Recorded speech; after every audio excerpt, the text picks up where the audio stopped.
Well, there's how my morning's going. So let's see here. It's Thursday morning, and I have lost count of what day we're on. I think we're on day 8 or 9. Yeah, I edited a video last night, and I don't remember what it was. So I've lost count now of what I'm on this truck. Day 8 or 9, and as you just seen, pull up to the shop this morning, get out, open the gate, and got motor oil pouring out the bottom of the truck. So she's still dripping. Yeah, we've already seen a leak earlier, but I thought it was from getting the injection pump done, possibly. Even though there should be nothing being unhooked that has to do with motor oil to do the injection pump, from what I'm told. So I don't know what it is. I went ahead and backed it in. So in moments like this, you learn to expect the worst. So I go ahead and back it in, make sure it's clear of the bay door of the shop, because there's no telling what I'm about to disconnect on the motor, and there's no telling what I'm about to find that my luck, a part is going to take a week to get in the motor, then the truck's going to sit in the freaking shop for a week. So supposed to be going to the track this afternoon, getting off work early and going up to Galot and giving John a hand. So it's 8 o'clock now in the morning, and it looks like if I want to get my tailgate together, bumper together, and truck halfway back together now, which is what I was supposed to do today. I'm supposed to just have an easy day, putting stuff back in the truck, like your phone charger, stuff that normal people have. That's the type of stuff that you don't see when you're flipping trucks like this so fast, especially personal vehicles, is you're continuously living out of a box, moving stuff from vehicle to vehicle. So I was planning to put all that back in today, radio, tailgate, bumper, and now it looks like I am going to play mechanic this morning. So let's hope this is something easy. I'm praying it's just valve covers or something simple like that. And let's hope we can get this thing knocked out by lunchtime. So still don't know where it's coming from. You can see what we got though. Okay, there's the puddles. And I went ahead and took the inner fender out. Darren is gonna walk over when he comes in. He is the diesel mechanic next door to put the injection pump in.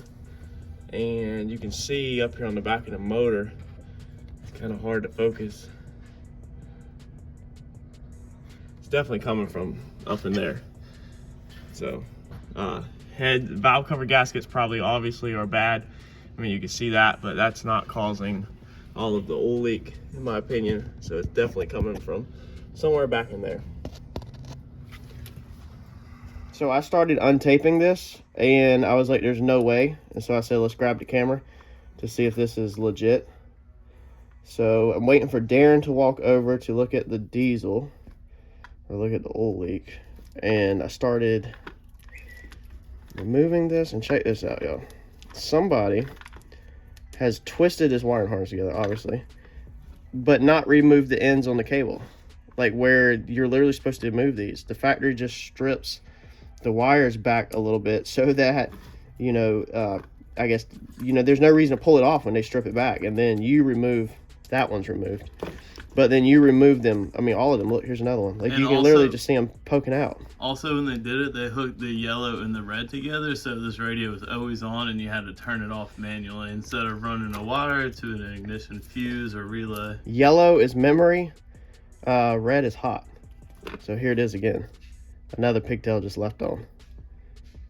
Come on, y'all. Y'all got to do better than that. So I just don't get people, man. So the green wire is not even hooked up.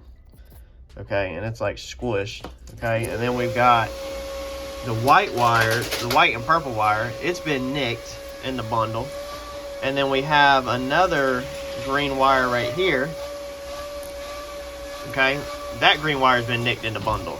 Like, I just don't understand, like, people. Like, you can go on YouTube and watch how to wire stuff. And, like, they knew enough to connect the colors. Okay, so they connected the colors on the harness, the other harness. But then you just do like this. I mean, I'm all for like wire nuts and butt connectors and stuff like that. That's fine. I'm not knocking that. But I mean, this is crazy. Like, and then whatever you did to destroy all these little wires, I don't know, man. Maybe I'm being too hard. I just feel like it's ridiculous. Yeah, I mean, it's like literally destroyed. So it's got to be nubbed all the way down here on this one. All right, so on the putting the F250 pieces back together, I'm still waiting on some parts. I'm gonna go over with y'all here in a second what I found.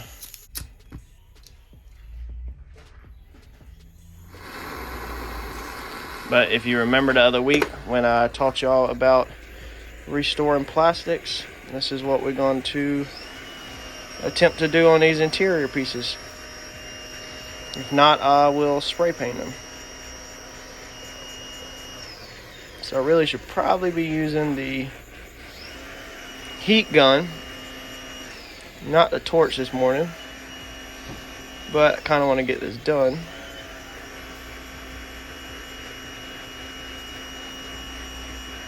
The torch is faster.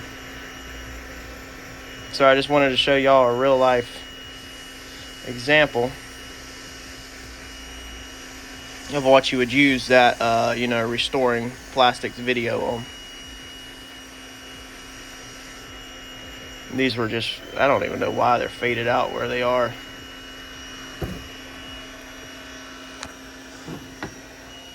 But that's pretty much it. I mean, camera makes it look worse, but I mean, it literally just puts the color back in them. So that's just a example of a situation that you would use that video for, is on these trim pieces of the interior of this F-250. Like I said, your heat gun is way smarter, way safer. But I'm not always a play it safe kind of guy. So there you go. All right, so it's right after lunch and she's back outside.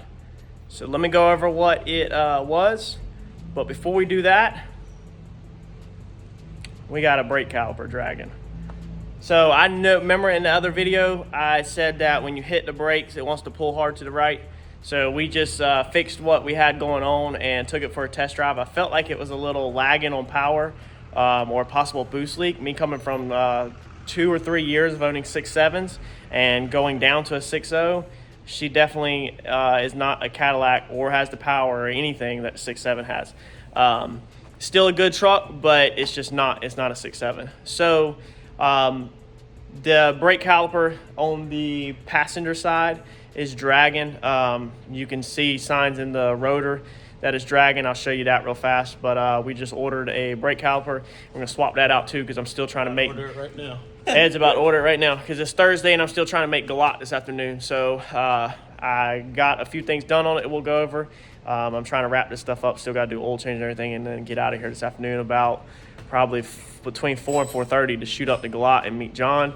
And I'm not trying to be sitting on the side of the road with this thing, so I'm trying to make sure this thing's in tip-top shape before we pull out. So on your rotors, this is your driver's side. You can see how it looks. I mean, it's not the best. You know, it definitely has to wear itself in, where it's just been sitting up. But here's the passenger side. See how that thing's, you can clearly see that that thing's biting way harder. You can also smell it. Y'all don't have smell-o-vision, so I can't show you that. But the on the oil leak ended up being this little guy. Hey, what was the name of this thing? Was this the ICP? No, Just an oil just an pressure oil pressure sensor. sensor, yeah. So it was this little guy, which is pretty common on these trucks to fail. You can see there's oil up inside there. So it has the first day I got it and there was oil underneath it. We didn't think it was, you know, going to be anything major, but obviously it's got worse and worse to the point of this morning that it was doing all this mess in my shop. So Darren loaned me this little specialty socket, actually, which I'm grateful for him. This helps. The sensor basically has weird, like, rounded edges on it. So that specialty socket helps with it. It does not say, it's a 1/16, but it doesn't say anything else. So some specialty socket for diesel stuff, and then your oil pressure sensor is just up in the, it's just up down here in the top. So that's what was creating all the oil running out the back of the motor and running down on each side. What you got, Ed? We got 3 options. So metal piston, whatever that word is, piston 73, 67. Also got this one for 67, but it's over on Market Street, so it would take even longer to get. Just do the 71 or whatever. I guess the piston stuff don't matter. I don't know. Got the double DIN put in real quick, wired it up. I showed y'all the wiring earlier. No big deal, no reason to go over that. There's a million freaking videos going over that. got the door panel cleaned up on that side, got the mirror cap put back on, got the mirrors working. Just got this door panel cleaned up, so I just got to put the mirror cap back on this one. And Ed ordered the tail light harness for the reverse lights, so your socket is a little different on this, so you have to cut the socket on the 6.0 and wire in a pigtail with a new style socket on the 6.7. So I'll show you that here in a second when it comes in. If you're going to put 6.7 or 08 and up tail lights on the 6.0, it takes a different socket. Still have not made it to the bumper or the tailgate. Trying to work on, you know, making sure it drives. Obviously I can drive it with no bumper, no tailgate to Galot tonight, but I'm just trying to get stuff done because I'm running out of time. Did get the badges mounted yesterday. They're actually tinted smoked, so this is still a black chrome like the letters, but it's so dark that you can't tell at all. You'll probably never see it. So yeah, that's where we're at. So I'm gonna keep getting it. I need to cut a little bit more, or clean up the bumper cut for the tires, you know, and do the oil change. So we got us some I don't even know what they sent me over. It looks like they sent me over Fram. So I swear I thought I was getting Rotella, but whatever Advance sends me over. So, you know, it's like that. So anyway, about to do an oil change on it while we're waiting for the other parts. So I was actually working, getting brake fluid and oil everywhere, putting a new caliper on, and all of a sudden I was sitting there, right? And I found a Michael. If you look over there, he made it to work today, y'all. Mike, what time did you come in? That's slang for about 2:30, 3:30. I had to go to the dentist. He said he had to go to the dentist. You know why he had to go to the dentist? Because all he does is eats Little Debbie and candies all the time. Yeah. Y'all, hey, right now, y'all go over to Blanton Dynamics YouTube page, and I want y'all to comment on his latest video and tell him to get to work. Like everybody, I just want a ton of comments on his videos telling him to get to work. About 3 weeks ago. All right, so that's a brake caliper. Brake caliper's done. Just put the wipers back on. So you remember how they were rusty in some of the videos? So I took it and did them with trim and bumper paint. So they look a nice satin black now, so you don't have rusty windshield wipers. And the only one other thing that I noticed is right here, when you open this door, okay, see, it kind of drags on the striker. So what we need to do, if you look in right here, you can see that the striker is hitting the bottom of the door, it looks like. Okay, so it looks like the striker is dragging possibly the bottom. So we're just going to bump that up a little bit and see if it's still dragging. So we're gonna sit here and mess with this adjustment until we get it open and closed. So that's a lot better. Okay, it opens and closes. So if you noticed a minute ago, I could pull on this and still couldn't get the door open. Now, you literally just pop it and it opens and closes like it was. So all I did was tap up on that, you know, while eyeballing it through the side, and it was dragging on the latch. So we're just gonna spray some all-purpose lubricant up in all of these just to make sure that they remain working nice and smooth, because it's being a 2004. It has seen some miles.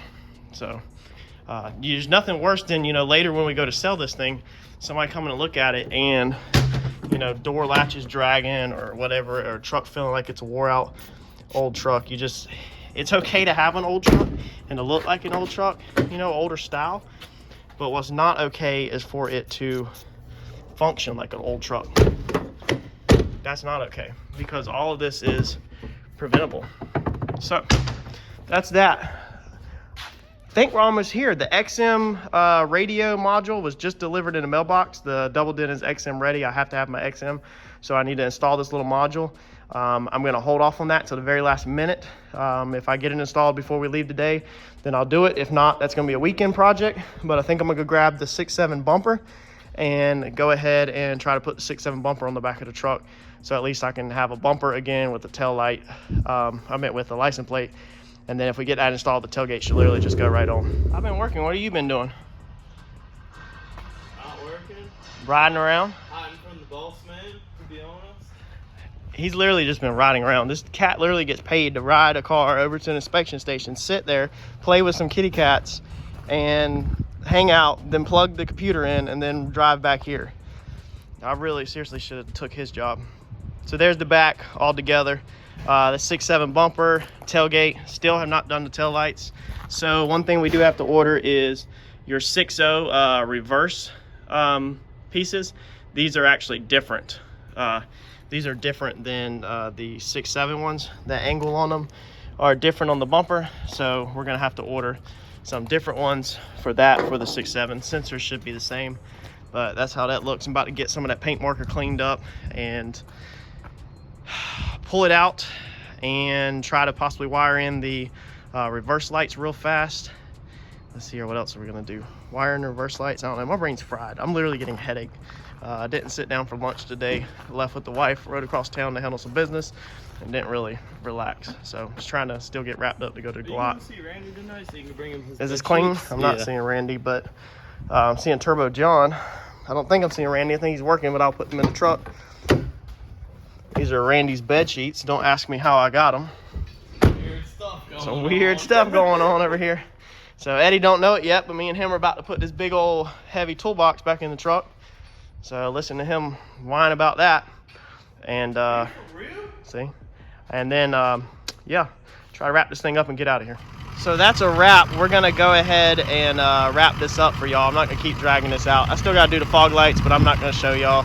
I might paint the grill. I'm not gonna show y'all that. I'm probably gonna leave it alone because I'm lazy and tired of messing with this truck. Got all the interior together, got radio together, got toolbox back in it, tailgate like I said, bumper like I said. So that's basically it for that one. This one has been something else. You know, it's just, this took 8 days to repair this truck. I haven't been able to work much on my actual company. It's just been literally pretty much doing this truck every day, all day. It definitely looks killer in the end. You know, I'll continue to do very small improvements and small things to it, but there won't be much at all. Still got to install the XM tuner, stuff like that, but I'm not going to drag that out for y'all with that. So like, comment, subscribe, share, and we'll catch y'all on the next video. So for these tail lights, all you're doing is cutting off the factory plug for your reverse light, and you're installing this plug. This is the plug that you need. It's Dorman 85814. You can get it from Advanced Auto Parts, because the reverse light socket on the 08 and up tail lights, they're different. As you can see, they're small and that's way too big. So you need this little guy. And then the bulbs that you'll be buying are 921s. 194 will fit in the socket, but a 194 is less lower watts than the 921s. So the 194s are designed to be running lights, whereas the 921s are designed to be reverse lights. I went ahead and grabbed these LED ones to make them a little brighter. So just cut your reverse plug off, and then, you know, do your splice however you want, however you prefer, whether it's wire nuts like Turbo John, or whether it's you know, electrical tape, or whether it's correct, whatever you want. So we're doing this at the house today, right, Harper? Yeah. So we took Friday off, so we're finishing this truck up at the house.